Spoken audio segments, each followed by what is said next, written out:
Hi everybody and welcome back. In this video we are going to be going over setting up DAZ Studio for use with the shaders. Now for those of you that have been using DAZ Studio for a long time, or you have your own layouts, or you're comfortable with where everything is, you can probably completely bypass this section because most things I'm going to go over you probably already are aware of, but for those that may be newer to DAZ Studio, I wanted to actually take the time to make sure that you could find where things were and that you were comfortable with moving things around. I wanted to go over cameras and some settings that can be helpful, and I also wanted to go over some of the Viewport Drawstyles and their options and when they're helpful. So if you don't know what any of those things are, or if you're fairly new to DAZ Studio, or if you just want kind of an overview to refresh yourself, then please stay tuned. And if you don't need any of that information, then please feel free to completely skip this video and go on to section 3. But for those of you that need it or would like to go over this topic, let's go ahead and get started. So we are now in DAZ Studio, and you will see I've got kind of a scene going. Funny enough, I already played with the shaders, so this is me just messing around in here a little bit. Now, the first thing I wanted to go over is going to be what tools and what panes would be best to have access to while using a shader pack. And this doesn't necessarily just apply to my shader pack. It applies to shader packs in general. There are certain things that having access to them makes using the shader packs go faster, makes it easier to kind of play with them. So I wanted to go over what those things are. What you're going to want to have handy is most likely your content library. Now, I know some people use like Smart Content, or I think, what is the other one? Like Connect, is that the other pane maybe? But I know different people look at their library in different ways. For this set specifically, for unique fabrics, I would definitely recommend using the content library and browsing to shader presets as I showed in the last video, and then going to ARTCollab, and then Unique Fabrics 2 or Unique Fabrics 1 if you decide you want to play with that, but Unique Fabrics 2 in this case. And so I would suggest having the content library handy, because I find that kind of having the folders and stuff here makes it easier to navigate, at least to me. You may decide differently and change your mind on that, but to me, I think that's the easiest way to use this. You probably also want to have your scene tab. So these are the tabs. All of these little, well, tabs, they look like little folder tabs. These can also be considered to be panes. I tend to call them tabs because that's what they look like. But technically, formally, they're called panes. But you want to have the scene pane open. Now, this isn't mandatory. It's just something that I find easier. So if you don't want to have this open, you don't necessarily need it, because you're going to be using a tool right here, which is called the surface selection tool. It's like these little fanned out squares, kind of almost looks like Polaroid pictures to me, fanned out with a little arrow. You can use this tool, which is going to move you around on different surfaces, so you don't necessarily have to have access and kind of click on the gown and go that way. But it just leaves another option open to you to move around kind of the surfaces on a model. The other thing you definitely want to have open is the surfaces pane or the surfaces tab. So like if I take the surfaces tool and I click on this surface, you will see how it automatically switched to the opera gown, because that's the model I'm clicked on here. And then it selected the top panel's material zone. And that's what these are material zones. So if I click down here, that would be skirt on this, and this would be trim. These things are named by the PA that makes the product. So in this case, this dress is by a PA called Pane Girl. That's the username or the published artist's name. So this is what she named these different materials. And using the surface selection tool, you can move across them kind of easily. You can also hover over and see which one is which. So this is top panels, this is trim, this is skirt. You can also move to a different model.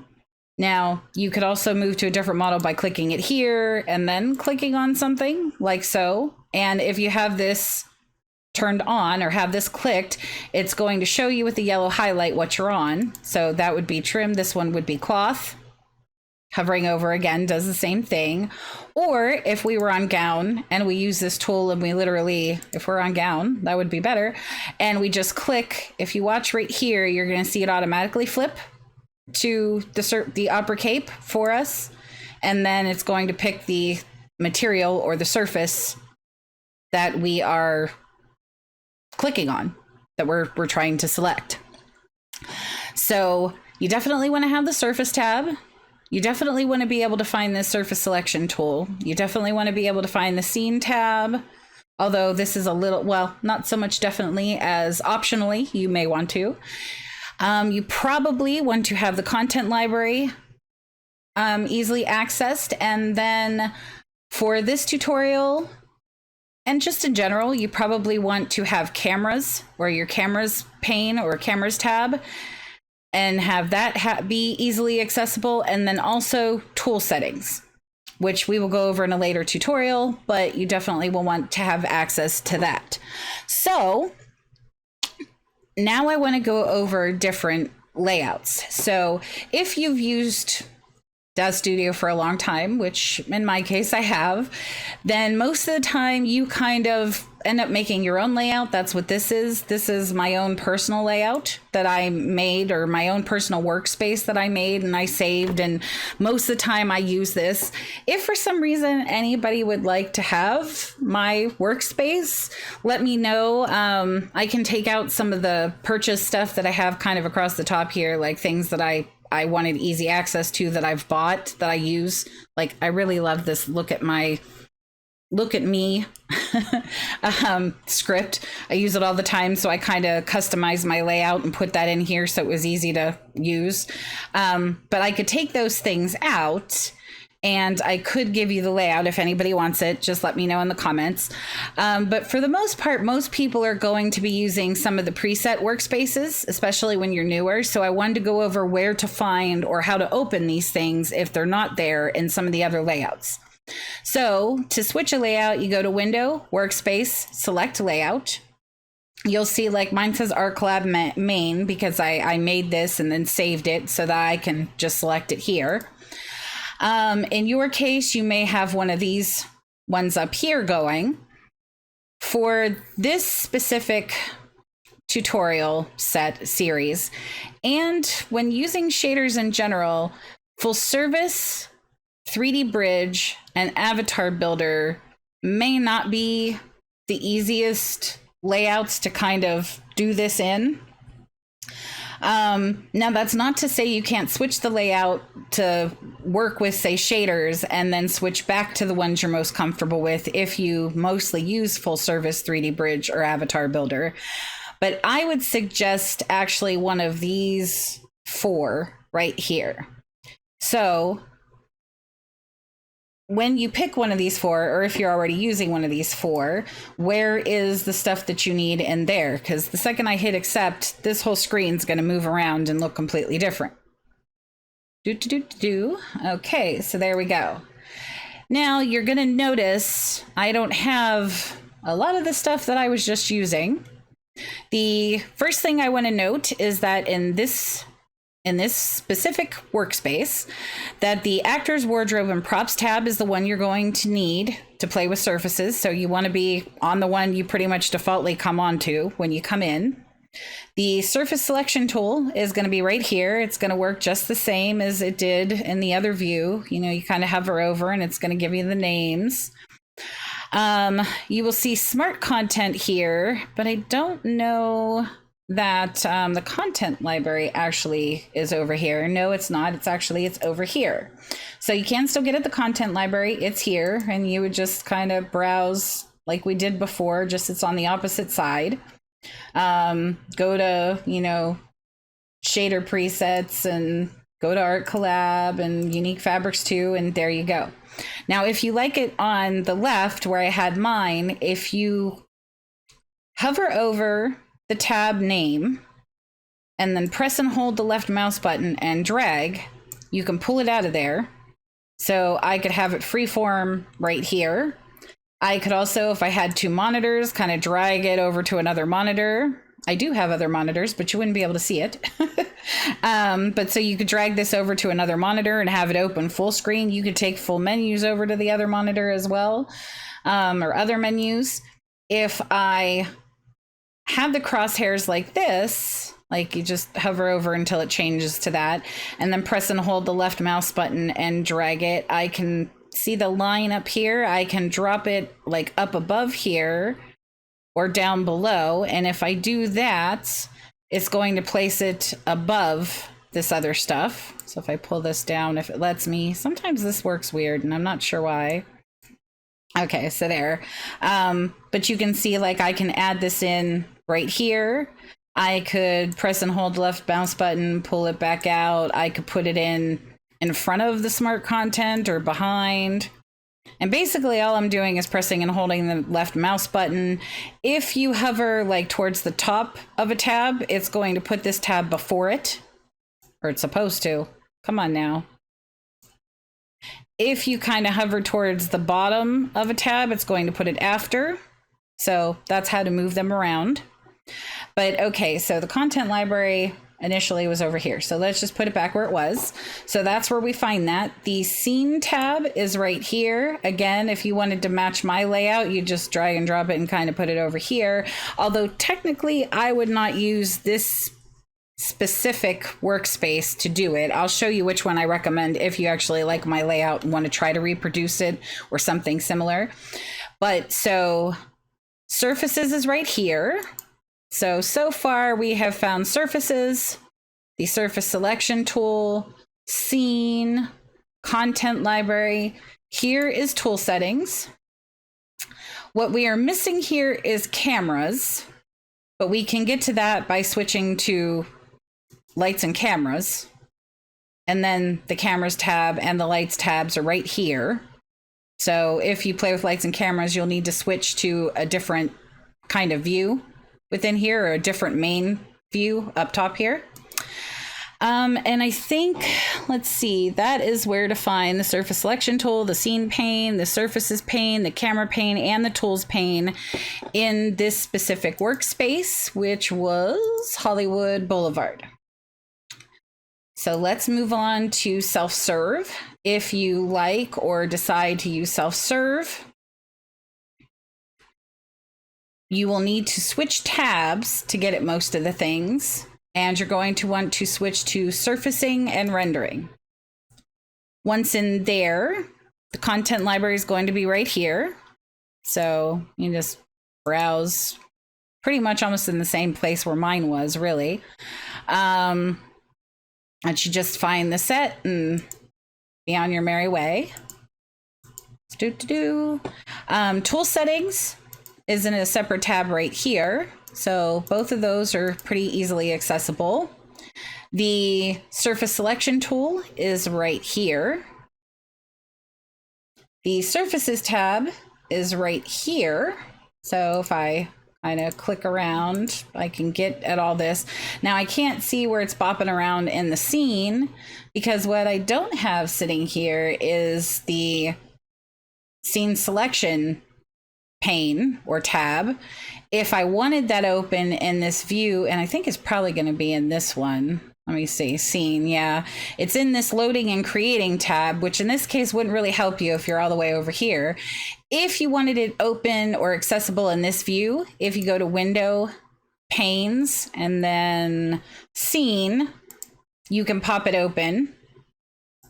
And you could kind of put it in where you want it. Remember, if you want to put it kind of above all this stuff or below all this stuff as like its own section, you want to use the crosshairs to move it. If you want to add it as like a tab, like in this section, then you want to grab it by the tab and move it. So that's how you would get the scene tab up here. And let's see, is there anything else missing? Okay, the camera pane is missing in this view. You would find it under lighting and cameras. So it'd be right here. So you could just do your cameras and stuff in here. Or if you wanted it to have that be accessible in here, you would just do the same thing like we did with the scene thing a second ago. And you would just go to Window, Panes, and go down to Cameras and add that in and put it wherever you'd like it. So that goes over the self-serve layout. Now we're going to go to City Limits Lite. Now, personally, for this, for playing with shader sets, and honestly, as you get more comfortable in DAZ Studio, I highly recommend experimenting with using City Limits or City Limits Lite, these two, because you'll find that you have the most access to everything DAZ Studio can do. I personally, or at least I feel, using those two layouts. Of course, layouts are like anything, it's a matter of choice. So you use what you feel works for you. If it works for you, it's perfect. Wouldn't change a thing, as my grandmother would have said. But so in City Limits, where is everything? Now you're going to notice we don't have all those different tabs up here across the top anymore. And this does look a lot more like my first view, or my personal one that I was using, that I've made. In this one, the surface selection tool is right here. The content library is right here. The scene tab is right here. The surfaces tab is here. Cameras is right at the bottom of this. Now, to scroll through, if you kind of hover over the edge here and use the middle mouse scroll wheel, you can actually scroll through tabs in whatever area you're hovered on. So, like so. Okay, this one has cameras, but what I do not see, and I just want to make sure that I'm not blindly missing it here, because that happens sometimes. What I do not see is going to be the tools pane. So if I go to Window, Panes, in this case, I would want to open up the tool settings pane, which you could click on right here, or this little arrow right here will also pop it up. So we are going to go over later when to use this and why, but you might want to have it handy. I tend to put it at the bottom of my tabs just because I don't use it as often, and it makes it easy. I could just like scroll fast to the bottom. But that pretty much goes over where to find everything in the light version of City Limits. And in the full version of City Limits, you're going to see a lot more stuff kind of going down the side here and down this side and stuff across the top. You still have these big areas too. Now in this one, pretty much everything's going to be about where it was before, and we're going to have to open up the same things again. So the surface selection tool is right here. The content library is here again. The scene tab is right here. The surfaces is right here. Cameras is here. And to get the tool settings pane open, you'd either want to come down here like so under panes, or let's see, is the little question marky thing in here again? You just can't make my life easy like that? Okay, fine. So, okay, we want to go Windows, Panes, and then tool settings. Oh, it was there. I just looked right past it. Don't I feel silly? It was right here. Okay, but again, you just grab it by the tab, drag and drop it where you want it to go. If you want it to be like its own section, then grab it when you see the crosshairs and drag it, and you could put it above and below or below a section as its own kind of section. I'm going to take this back out and hit close. But for now, we are now going to go back to my workspace. My workspace technically is a modified version of this City Limits. So basically what I did was move the scene tab down here into its own little area. I have the content library up above that, I took install out. I think I put smart content after the content library. And some of these things are kind of where they are now. I think render settings, I put under the scene tab and with environment down here. For me, most of this is about in the same order, except for I have the tool settings thing. When we switch over, you'll see though, it's pretty much this layout. And so we'll go window, workspace. We will now go back to my main just because it's where I'm comfortable. We all have our happy place. Now you'll notice I don't, however, have the thingies going down the side here. So I might actually be using City Limits Lite, actually. Now that I'm thinking about it.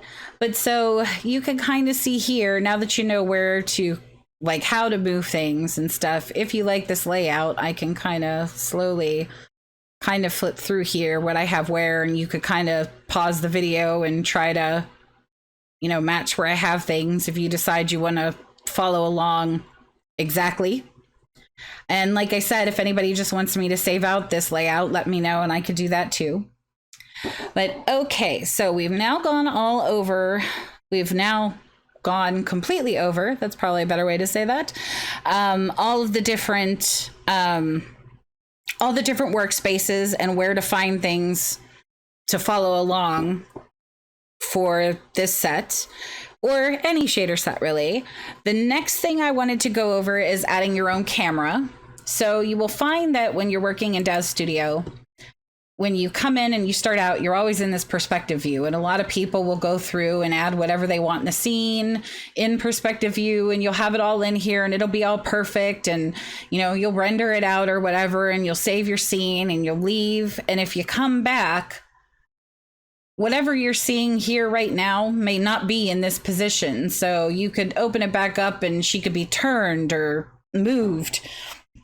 The only way to actually make sure that you can save kind of your view within your scene is if you add a camera and kind of make your own.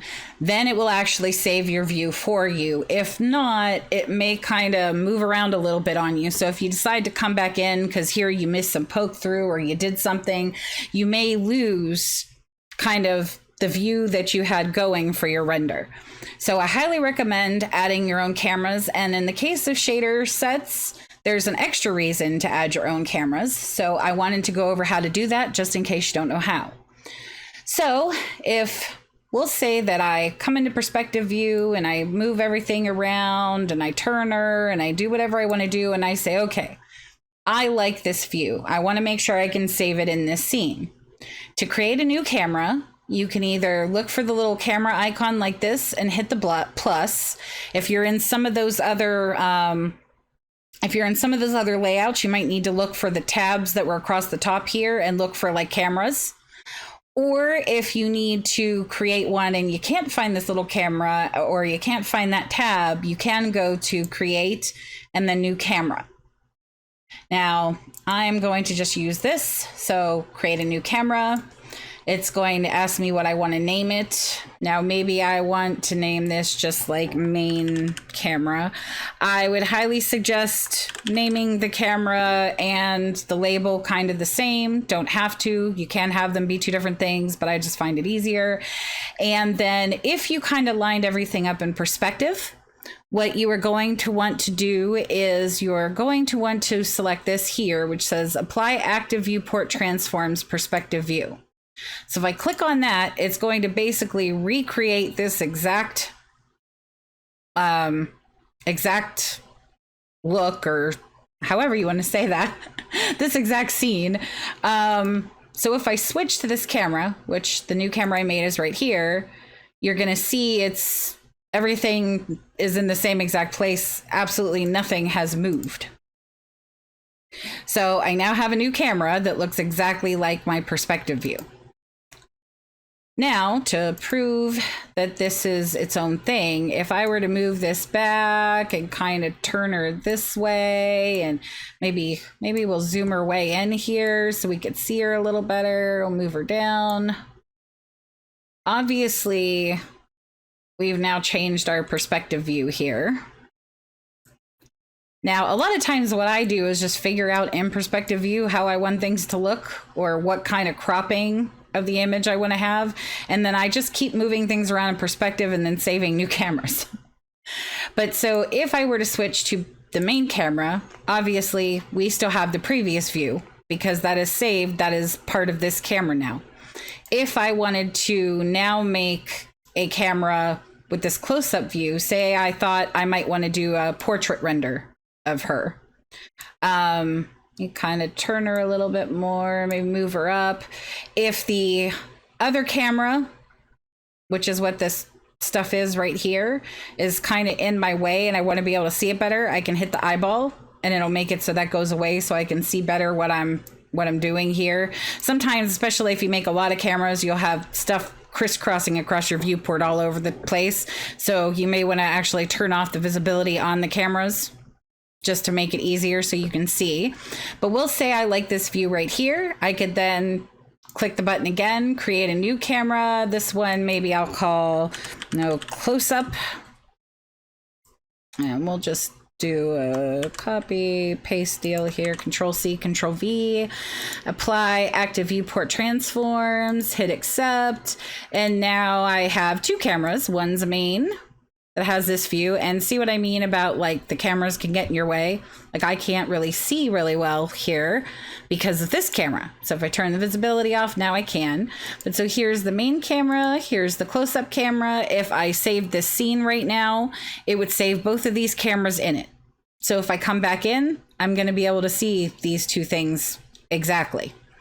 If I just had perspective lined up to this and I come back in, she might end up being a little over here or a little down, or it just doesn't always bring the view back in perfectly. I'm not exactly sure why. I'm sure there's a reason, and I'm sure people more brilliant than me could tell you what it is. But I'm not sure why. I just know that it happens. But so this is the way to get around that. Another thing I wanted to point out is, well, I didn't need to turn that on. I just needed to click on, well, I guess I'll turn it on. If I go to the main camera here, and we take a look and you go to the actual cameras tab, there's another thing that I wanted to point out to you, which is in the tab, you'll see like lens, camera, blades, dimensions. I highly recommend playing with this stuff. If you're not familiar with the settings, I highly recommend checking out the new user contest or the new user challenge and the new user forums of the Daz 3D forums, because that group shows how to use different aspects of Daz Studio, and they do challenges every month that focus on specific like learning tips and tricks. So if you're not sure about these things, definitely check that out. In this case, I want to focus on headlamp. So by default, normally it's set to auto when you make a camera. I highly suggest turning it off.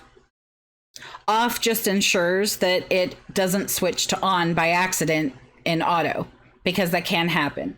Now, what is the headlamp? And some of you may have noticed in some products, you'll see something called a headlamp blocker. It's trying to block this light, this auto light or on light. Basically, that's what they're for. But so in on, hopefully you can see that this is a lot brighter. Like her skin, like in here, is really, really washed out. If you look at her arm right here, or like her thumb right here, it got really, really bright. Same across the forehead, the cheeks. What this is an additional like kind of viewport light that comes across. I'm not actually 100%. Well, no, it definitely does render. I know this, never mind. But so what happens is with this on, it's adding in an extra light. That's like an all over light across the entire scene. If you actually want to be able to see the lights you've put in and the environments you've put in, and be able to see just the lights that you make or just the lights that you put in the scene, then you want to make sure that this is off so that there's no accidental chance of it popping on and possibly washing out. And now if you look at like the arm or the finger right here or the chest right here, you'll notice there's a lot more depth there. She's not all bright and washed out like she was. So if we put it back on, hopefully you're seeing the difference here. trying to get it to kind of load through quicker. Okay. But so you want to make sure that you turn the headlamp off. Now, the reason I want you to have the cameras tab in some of those views is because there is occasions where you want this headlamp to be on. So when would you want that on? Well, we will go over that here in 1 minute. So in order to know when you need this on, we need to talk about one other area in this viewport. And that is right here, which is the DrawStyle options for the current viewport. Now, right now, this is NVidia Iray view. In this view, basically, I consider this to be WYSIWYG. So what you see is what you get. So if I hit render right now, it would look exactly like it does here, only whatever size I dictate. And it would be more clear. So it would get rid of any pixelation or anything like that because you're actually doing the full render. If I switch to, say, a different view, like texture shaded, this can be very, very handy for if I have a lot of things in a scene. So say I have a big woodland scene loaded up and I've got tons of logs and individual grass that's like a huge model, and I've got so many million polygons in this scene. Once you get to a certain point, no matter how good of a computer you have, well, save a few people's computers that have some computers that would give me a coronary. But no matter how good of a computer you have, really, at some point, you can put too much in a scene. If you need to move around a heavy scene like that, you may need to switch to something like texture shaded or like wireframe. I do that a lot if you want to be able to see but kind of move around. And then once you get it to where you want it to be, go back to Iray. The reason is if you have it on Iray and it's a heavy scene, when you're moving through, it lags, it's very slow, it doesn't always quite load right. You can have where DS starts kind of getting irritated with you, like, what are you doing to me? So I would highly recommend when working with a scene that may be heavy for your computer, and most of the time you kind of get to know your graphics card and your RAM and your computer and when things are getting a little like laggy. I highly recommend like switching to wireframe, light wireframe, wire texture shaded, all of those can be good for that.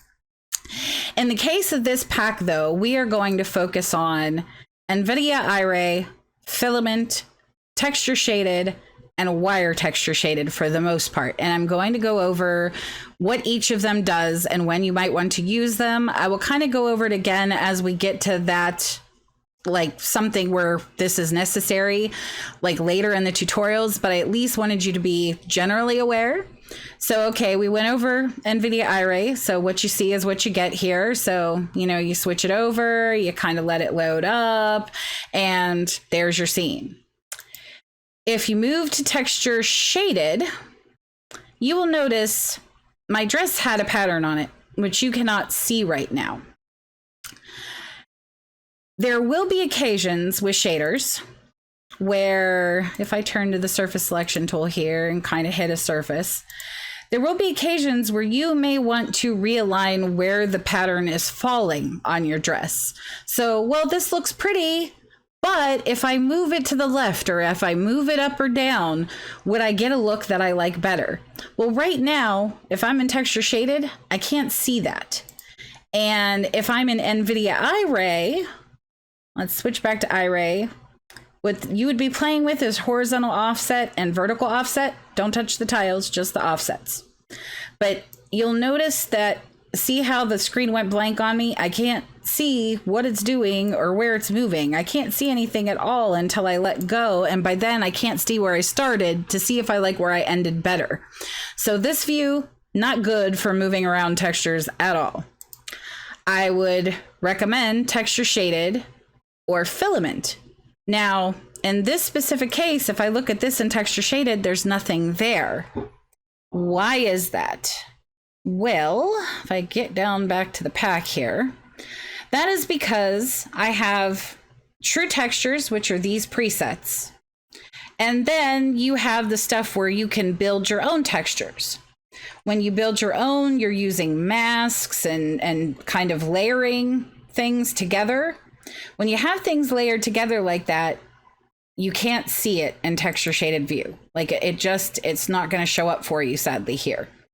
So if you're using like the white color bases and you're adding your own colors and you're playing with the masking and stuff, which are under here, under these, all of the stuff in here. If you're playing in here and you want to kind of play around with where things are positioned, then I would suggest using Filament. So I would look in Filament. You could go to like perspective view so you could get in close like so while in Filament. And now, as you can see, I can see the pattern to a certain degree. I can kind of see what's lining up. So now if I come down here and I play with the horizontal offset, I can actually see how this is moving and where things are moving. So I can kind of decide, like, where do I want this to line up? Do I want it to kind of be a little bit centery like this? Do I want to move it up in more this way or up and out this way? Like, I can see how the pattern is interacting in this view for me.